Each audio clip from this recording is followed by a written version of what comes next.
competition intensifies, you will see obviously more and more focus on debt. That's the only way, as Swapan was mentioning, if we don't differentiate, we don't survive. The more similar we look, the more worse we will all be, because the market, if it perceives no differences, will only drive the prices down. So it's a simple marketing 101 situation. So I think there's no question that we will have to specialize.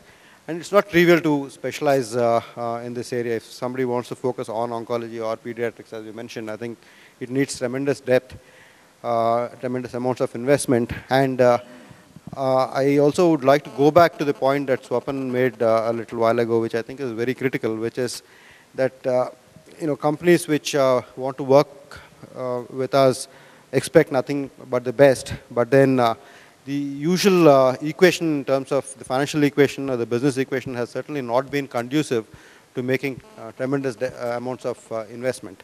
We have pharma partners who will say, oh, it's very nice that you have all of this going, but can you think of setting up an infrastructure and office with some really smart medicinal chemists and biologists working out of the US?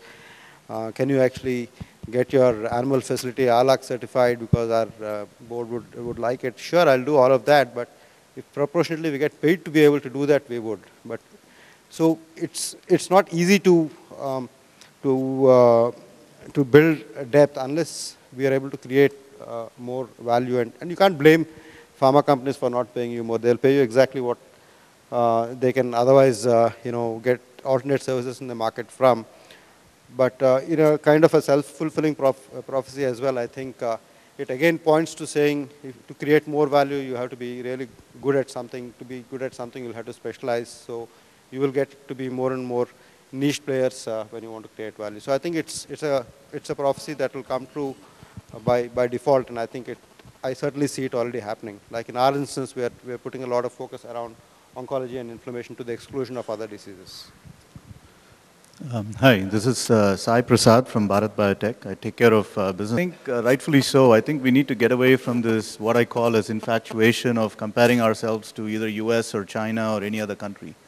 I think we need to look at ourselves, look at what our strengths are and what our weaknesses are, and maybe work on our strengths and try to fix our weakness. I mean, I don't think a straightforward comparison with any other country about what's going on in that country versus us is fair for any industry or any market, because in our country things are a certain way because the infrastructure or our educational system or the financial system is a certain way.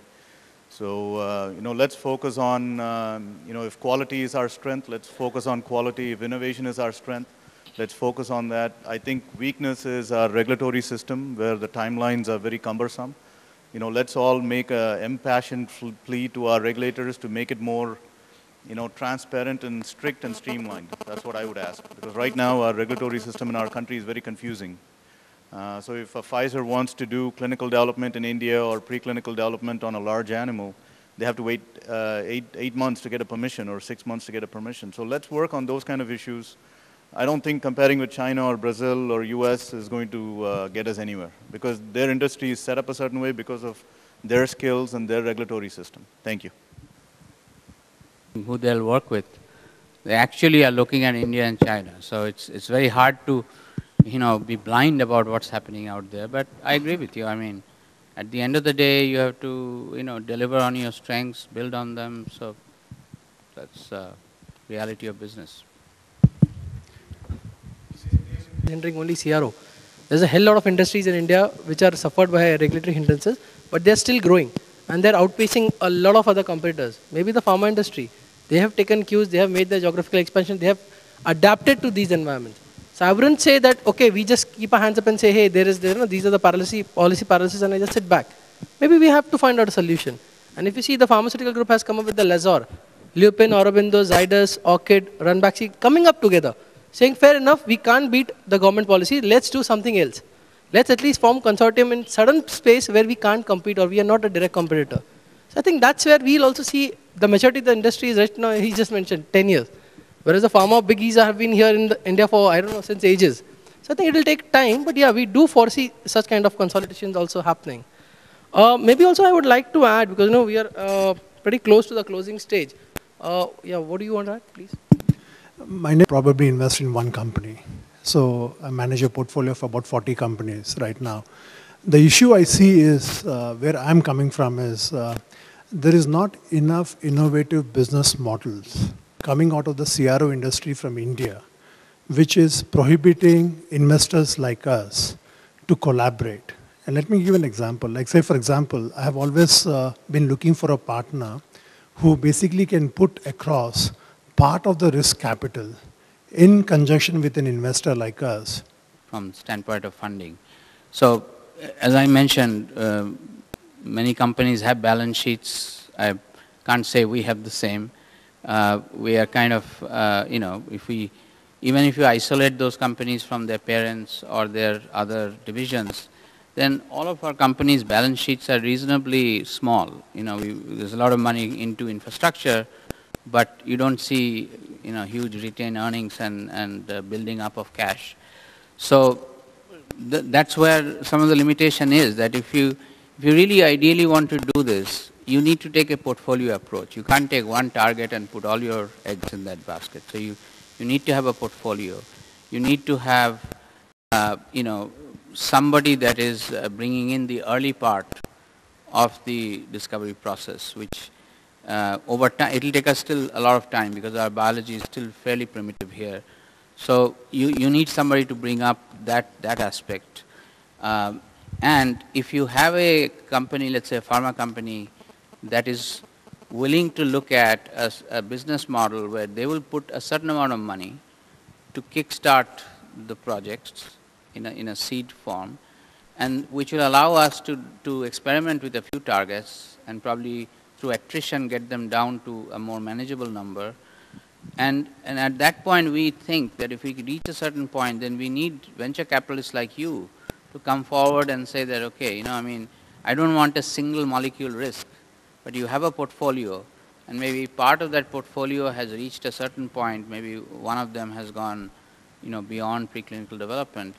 I think if we have players like you to come in and say that I'm willing to work with you in this kind of a structure, then I think it is a very doable proposition. But there are very few, Anand, believe me, I'm sure you also know, very few Indian VCs who are truly quote-unquote VCs. They're all kind of making sure that, that you get a 15% return or whatever, which is basically what private equity people should be looking for. But unfortunately, that's the financing environment in India today. I agree with Swapan. I think, but if you, first of all, I'd like to talk to you after the panel discussion, because I think there are some, when we talked about innovation earlier on, it's not innovation only in science, it's also innovation in, how we finance these, the growth and how we fund, this activity. And I think there are some thoughts that I don't want to share publicly on how, at least GVK Bio is thinking about doing this, and we can discuss. I just want to highlight, Singapore spends $6 billion in R&D. The organization that I work for has a net worth of $6 billion. Every year, we spend $1.2 billion in research, innovation, and commercialization. So definitely, I think India has an edge because of the proximity to Singapore, because a lot of business from China is actually retained within the Chinese market. When I visited Shang Pharma to do a due diligence on them, one of the key points that came out of my due diligence exercise was their growth year on year is not 50% or 60%. It is 117%, 117, which is unimaginable. And it is coming because of the local domestic market from China itself. But more importantly also, their biology capabilities have been enhanced. And unfortunately, I'm not sure if I can make a comment like this, but I have not seen an upgradation of the biology capabilities from our Indian CROs. And we have been leveraging a lot on informatics, chemistry, which seems to be our strong point for the last 3 decades. But maybe I think we should make an attempt to see how we can actually upgrade the biology capabilities and combine that with some risk capital approach for moving up the innovation curve. Thank you. I'd certainly like to make one point which is a little bit contrary, which is that I think we probably overstate the biology issue. I think the gaps are not that we can't do good biology. The gaps are that we don't have access to new biology. Okay, we certainly do good biology, I have no question about it. In the 7 years that I have been working for Origin, nobody ever told me among the many companies that we work with that we don't know how to do our biology. In fact, we've solved as many problems as came our way.